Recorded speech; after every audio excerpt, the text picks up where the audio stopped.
Hi, I'm Austin Warehime. I'm an attorney at Equus Law Group. And I'm Tom Schmitt, an attorney at Equus Law Group. And today, Tom is going to tell us a little bit about the top estate planning mistakes that we see people make. Tom, the first one we always see is that people don't have a plan at all.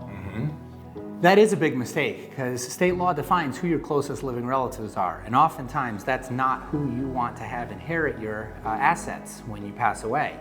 It's inevitable that everyone is going to pass away and somebody's going to need to take care of things afterwards.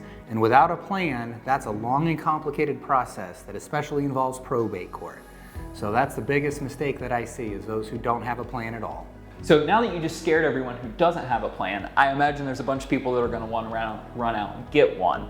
But the second big mistake we see is that people don't really, they have a do-it-yourself plan. And specifically, they go out and they get one that has either TODs or beneficiaries that are set, and they might even use something like a LegalZoom. What kind of problems do we see when we have clients come in with those plans?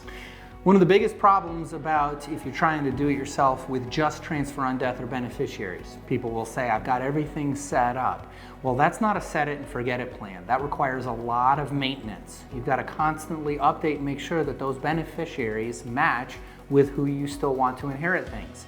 And each of those policies or assets has their own rules. So sometimes they'll say they pass on to the kids, sometimes they don't. Sometimes they'll say you need everybody's signature. It's very easy in a plan that just has TODs or beneficiaries to wind up in probate court because one little thing can trip up the whole plan. And as far as LegalZoom and do-it-yourself plans, where you do sign a will and think that it's a legal document, so many times you think you're writing something clear and you're not. And again, we're back in probate court. I'm hearing a story now out of Texas about somebody who did a do-it-yourself LegalZoom plan for a substantial amount of assets. They passed away in $2.1 million in legal fees as the family all try to decide who gets what. So a do-it-yourself plan, sure, it's there, it might be legal, but is it going to actually enact the plan that you wanted to? Probably not. Well, now we got a plan in place, and we've gone through an attorney, but when we're meeting with that attorney, we're pretty confident we know who's going to execute this plan, commonly known as an executor or a trustee, depending on the type of plan you get.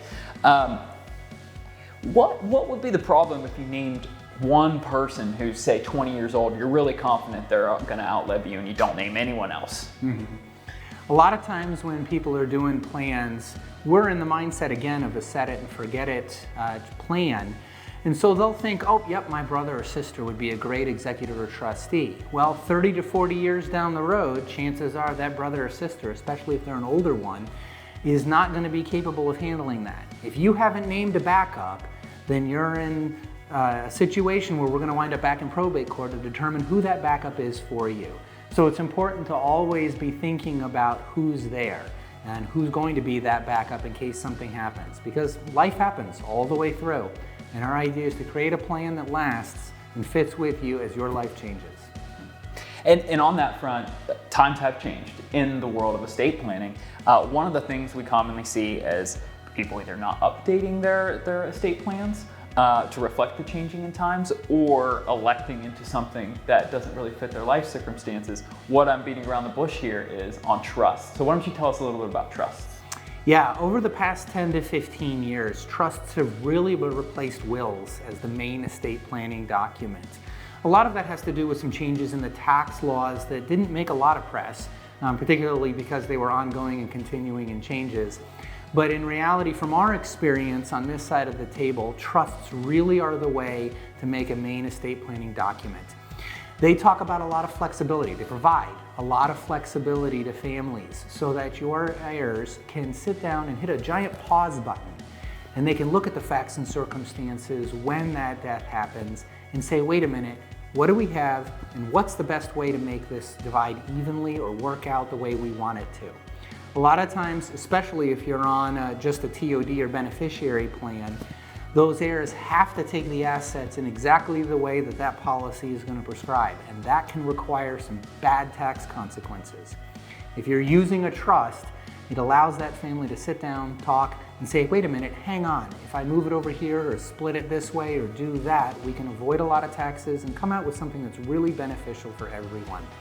And especially if you have minor children, a trust is the way to go, because under any other plan, at 18, those kids are getting the money. And I like my kids, but at 18, I want to hold on to that just a little while longer and make sure they actually take care of themselves and mature just a little bit more. Well, thank you, Tom. Thank you for walking through the most common mistakes we see in estate planning, and hopefully everyone who watches this video will not make any of the mistakes you mentioned today. Thanks, Austin, for being here. I really appreciate it.